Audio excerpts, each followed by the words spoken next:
थोड़ा नीचे रखो, थोड़ा सा नीचे रखो, आइडिया चौबीस चेहरा दिखाई दे रहा है। सबने बीत चुका है, कोई कार्रवाई नहीं हुई, क्या कहना चाहेंगे अभी आप कैसा? ये आज का हमला नहीं है, ये तो हमला वंचितों पे सदियों से होता है और ये कोई पहला वंचित वर्ग का कोई व्यक्ति नहीं जिसकी जान पे बनाई है। ऐसे बहुत सारे इंसिडेंट हुए, बहुत सारे लोगों की जान गई, लेकिन आज कानून का राज है। जब मेरे जैसे व्यक्ति के साथ ये हो रहा है तो आम वंचित वर्ग के व्यक्ति के साथ क्या होता है, उत्तर प्रदेश में क्या लॉ एंड ऑर्डर है, इसको हमें समझना चाहिए। और अब तक क्या कार्रवाई, ये 24 घंटे ज़्यादा आपके सामने है। मैं तो मौत और ज़िंदगी के बीच लड़ रहा था, लेकिन अपराधी अभी भी खुलेआम घूम रहे हैं। ये बिना सत्ता के संरक्षण के नहीं हो सकता है। क्या इंटेलिजेंस है पुलिस की, क्या उनके पास इंफॉर्मेशन है, सूत्र उनके बहुत बड़े बड़े हो जाते हैं। अब तक क्यों आरोपी गिरफ्तार नहीं हुए? गाड़ी भी बरामद इसलिए हुई क्योंकि गांव वालों ने बता दिया कि मिरकपुर में कोई गाड़ी खड़ी करके गया है। अब तक लोग नहीं मिले।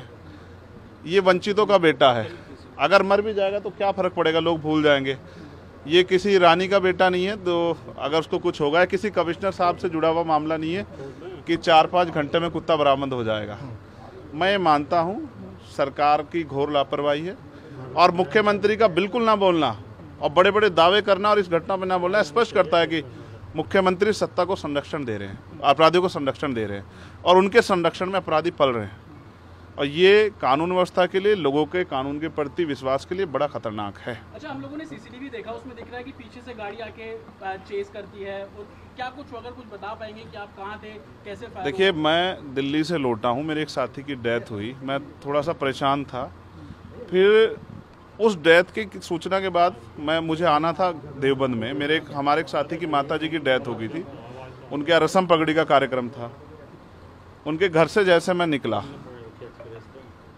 सहारनपुर की तरफ मुश्किल से 50 मीटर चला होगा, एक गाड़ी आती है। मैं फ़ोन पे थोड़ा मेरा ध्यान था, उसने वहाँ से गोली चलती है और वो गोली मेरे कान के पास से निकलती है। मैं अपने साथियों को कहता हूँ कि गोली चली है। पहले मुझे लगा, उस आवाज़ से लगा पटाखा है, लेकिन बाद में जब उसके वो वाइब्रेशन हुई जाते हुए तो मुझे एहसास हुआ गोली, और वो गाड़ी में टकराई भी। फिर दूसरी गोली जब मुझे लगी, बुलेट जो चीरती हुई लोहे के हिस्से को गाड़ी के, और वो मुझे लगी, तब मुझे एहसास हुआ कि हम घिर गए। फिर तीसरी गोली चली, इसने मेरा आगे वाला शीशा पूरा डैमेज कर दिया। चौथी गोली पे मैं नीचे हो गया, जो गोली आपने देखा कि वो सीधी उसमें लगी। अगर मैं नीचे ना होता तो वो मेरी छाती के आर पार चली जाती। फिर वो गाड़ी 10 मीटर आगे जाकर रुक जाती है। वो 2 हवा में फायर करते हैं जैसा मैंने देखा, और फिर उन्होंने फिर हमारी गाड़ी फायर किया। वो गाड़ी के वो फायर जो है गाड़ी के नंबर प्लेट पे लगी। मेरा ये मानना है, उनको ऐसा लगा होगा कि हमने जो काम करने आए थे वो कर दिया, अब ये मर गया, शायद जैसा पहले कई घटना में हो। फिर वो शायद सरेंडर करने के मूड में थे, लेकिन जैसे ही मनीष ने गाड़ी को मेरे कहे से यू टर्न लिया, उनको समझ आया कि ये जिंदा है, तब वो वहाँ से भागे। हमने पुलिस को बताया कि ये गाड़ी का नंबर है, फिर उन्होंने उसको इंक्वायरी किया। पुलिस के अच्छे अधिकारी यहाँ हैं, उम्मीद है वो अच्छा काम भी करेंगे। लेकिन ये स्पष्ट हुआ कि अपराधियों में कोई डर भय नहीं है। कितने लोग थे? 3 लोग थे। 2 लोग असले से हमला कर रहे थे, एक व्यक्ति गाड़ी चला रहा था। चंद्रशेखर जी, कोई थ्रेट कॉल आया हो आपको इससे पहले, कोई धमकी? पिछले कई सालों से आ रही है। मैं लगातार पुलिस को इंटीमेट भी करता रहता हूँ। मैंने डीजीपी को भी लिखा, गृह मंत्री को भी लिखा, मुख्यमंत्री को भी लिखा, यहाँ के पहले एसएसपी डीएम थे उनको भी लिखा। लेकिन डीएम साहब जो पिछले थे, अखिलेश सिंह जी, उन्होंने साफ मना कर दिया कि चीफ मिनिस्टर नहीं चाहते चंद्रशेखर को सुरक्षा दी जाए। मेरे आज भी याद है ये बात, क्योंकि मैंने एलआईयू के अधिकारी द्वारा पूछा कि भाई मैंने आपको बताया थ्रेट भी है, फिर क्यों नहीं हो रहा है? तो उन्होंने कहा भाई ये सरकार का मामला, सरकार चाहे तो दे सकती। तो मैं चाहता हूँ मुख्यमंत्री इंतजार कर रहे हैं कब चंद्रशेखर मरे, उनका काम आसान हो। लेकिन उनको ये नहीं पता कि गरीबों की, कमजोरों की, शोषितों की बात करने वाला चंद्रशेखर इतनी आसानी से उनकी राह के रास्ते में से नहीं हटेगा। अतीक अशरफ के साथ जैसा हुआ वैसा ही कुछ होने वाला था, ऐसा आपको लगता है? अब आप इसका आकलन खुद करें कि क्या हुआ और क्या हो सकता था। एक और बात, मुझे ऐसा लगता है कल की घटना के बाद, इतने बड़े उसके बाद भी अगर मैं सुरक्षित हूँ तो हमारे संतों, गुरुओं, महापुरुषों का आशीर्वाद, हमारी करोड़ों बहनों, माताओं का आशीर्वाद, बुजुर्गों का मेरे पास है। और मैं जो जिम्मेदारी मैं लेके मैदान में आया हूँ, बाबा साहब अम्बेडकर, माननीय काशीराम साहब, सदगुरु रविदास जी का जो बेगमपुरा राज का सपना है, मानवता के राज का सपना है, संविधान को लागू कराने का है, इन वर्गों को अधिकार देने का है, जब तक वो पूरा नहीं होगा मैं कहीं जाने वाला भी नहीं। एक आखिरी अब गाड़ी को मीरकपुर में छोड़कर वो अपराधी भाग जाते हैं, तो उसको कुछ और बता रहे हैं कि उसको कहानी कुछ और नया मोड़ देने की कोशिश हो सकता है वो चाहते थे जो गुजरों और दलित समाज में एकता बनी है वो एकता टूट जाए, ये होगा ही नहीं कभी, ठीक है, ये नहीं हो सकता है। पंचायत आप लोग कर रहे हैं अपनी मांगों को लेकर? हमारी लीडरशिप ने ये निर्णय लिया है कि जब 24 घंटे में गिरफ्तारी नहीं हुई तो हमें अपने लोगों को भी जवाब देना है, तो इसलिए शायद उन्होंने 3 तारीख का समय रखा है, मैं उसका हिस्सा बनूंगा। अमेठी के अंदर एक फेसबुक वायरल हुई है पोस्ट जिसमें आपको मारने की वो की गई है, क्या कही है उसके अलावा? ठीक है, देखिए लोकतंत्र है, उनके अधिकार है, मारे या छोड़े। मैंने कहा ना मैं पहला थोड़ा ही हूँ जो मारा जा रहा हूँ या जिसको मारने का प्रयास किया, मुझसे पहले बहुत मरे हैं, लेकिन उनको कोई जान नहीं रहा था। मुझे लोग जानते हैं तो मेरी बात पे बात आगे बढ़ रही, लेकिन मैं अपने लोगों को मरने नहीं दूंगा, ये भी मैं उनको संदेश देना चाहता हूँ। घटना होने के बाद ये पोस्ट किया है अमेठी क्षेत्र महासभा से कि इस बार तो बच गया, अगली बार नहीं बचेगा। देखो मैं गोली से डरता नहीं, मैं गोली से बंदूकों से नहीं डरता हूँ, मैं संवैधानिक रास्ते से चलता हूँ, संविधान को मानता हूँ। गोली चलाने वालों को भी कहना चाहता हूँ कुदरत उनको सद्बुद्धि दे, गलत जगह पंगा ले रहे हैं।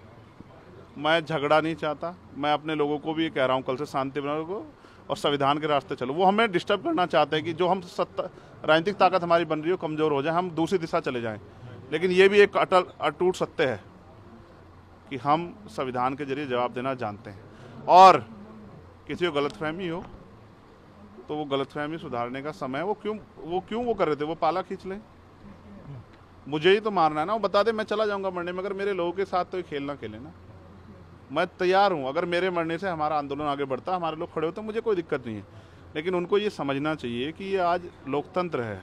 गोली की भाषा से एक चंद्रशेखर मरेगा तो क्या हो जाएगा, हजारों चंद्रशेखर पैदा हो जाएंगे। ये समाज, बहुजन समाज तो उपजाऊ समाज है, एक मरेगा 1000 पैदा हो, कितने चंद्रशेखर मारोगे? और मारो गोलियों में, सत्ता का संरक्षण आपको है, मुख्यमंत्री आपका अपना है, खूब चंद्रशेखर को मारो, हर जिले से चंद्रशेखर पैदा होंगे। लेकिन बाबा साहब अम्बेडकर और माननीय काशीराम साहब को सपना पूरा करे बगैर संविधान को लागू करवाए हम लोग जाएंगे नहीं। चंद्रशेखर भाई, पहली घटना आपके साथ मुजफ्फरनगर में हुई, दूसरी अब देवबंद में, क्या लगता है कि आसपास का क्षेत्र उससे पहले बुलंदशहर? अगर पहली घटना पे ठोस कार्रवाई हो जाती तो अपराधियों के हौसले कमजोर होते, लेकिन मैंने कहा ना कि एक रानी का नहीं, एक प्राइमरी स्कूल के हेडमास्टर का बेटा है, एक गरीब माँ का बेटा है, तो मर जाए क्या फर्क पड़ा, किसी को क्या फर्क पड़ता है? उनका रास्ते कांटा आसान से निकल रहा है, तो इसलिए उनको लगा कोई वो नहीं, लेकिन जनता समझ रही है। मेरे एक एक खून का जवाब मेरे लोग जो है ना मुझे संरक्षण दे के लेंगे, और वो सबक सिखाएंगे भारतीय जनता पार्टी की सरकार को, जिसके अब संरक्षण में गुंडे पल रहे हैं। एक आखिरी सवाल है, क्या ये पॉलिटिकल अटैक था आपको लगता है? पुलिस जांच कर रही है कि मेरे मरने से किसको फायदा हो सकता है, कौन मुझे चाहता मैं मर जाऊं। पुलिस जांच कर रही है, मुझे उम्मीद है पुलिस फेयर जांच करके, कोई मैनिपुलेट करके नहीं, सही जवाब देगी कि उन्होंने ऐसा क्यों किया। चंद्रशेखर का जो कद बढ़ रहा है देश के अंदर, कई मुख्यमंत्रियों ने भी अब ट्वीट किया है, और वैसे ही ट्वीट कर रहे हैं, कहीं और कर रहे हैं, तो इस चीज़ को क्या ये लगता है? कुछ भी गलत होगा तो लोग बोलेंगे, अगर कल मेरी जान ही चली जाती तो लोग फिर भी तो उनको पीड़ा होती, उनको अपना भी देखना है, कल उनके साथ भी हो सकती है। ये लाइन ही, विचारधारा ही गलत है कि गोली से वो करो, और ये बीजेपी की भाषा है, गोली मारो सालों को, ये वो उपजाऊ हो रही है। देखिए बहन जी से मेरी कोई नाराज़गी नहीं है, मैंने उनको हमेशा बड़ा माना, वो मुझे छोटा नहीं मानती अपने परिवार का। उनको ये घटना छोटी लगी, शायद अगर मैं मर भी जाता शायद उनको इस पर कोई शायद बुरा नहीं लगता, मुझे उनसे कोई दुख नहीं है। मेरे लोग मेरे साथ हैं, ये बहुत, और वो समझ रहे हैं कि जो उनके लिए मरने को तैयार है, जो जान पे जिसकी बनाई है वो हमारा अपना है। मेरे लोग मेरे साथ खड़े होंगे, मैं इस लड़ाई को लड़ता रहूँगा। लगभग सभी दलों के लोग आपसे मिलने आए हैं, कैसा कुछ देखते हैं, क्या? नहीं, मैं उनका धन्यवाद करता हूँ, नहीं मैं कह रहा हूँ बस सबका धन्यवाद करता हूँ, मगर ये है मैं ये प्रयास करूँगा कि भविष्य में ऐसा किसी के साथ ना हो, इसलिए लॉ एंड ऑर्डर की कानून व्यवस्था अच्छी होनी चाहिए, मुख्यमंत्री उस पर ध्यान देना चाहिए। बात चंद्रशेखर की नहीं है, बात इस प्रदेश में हो रही हजारों बहनों के साथ जो अस्मतें लूट रही है, हर महीने रेप हत्याएं हो रही हैं, लोगों की जान जा रही है, ये सब उन पर वो करता है।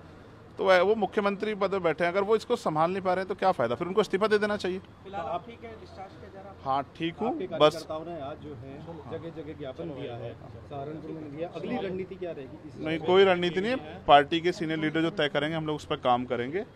और दूसरा, मेरे पीठ में जहाँ गोली लगी है वहाँ ड्रेसिंग जारी है, ठीक है। पहले से आराम है, बस एक जलन और वो घाव है, जख्म वो तो है ही, तो सांस लेने में दिक्कत थी। बीपी जो है फ्लक्चुएट हो रहा था, अप डाउन हो रहा था, वो अब ठीक है पहले से।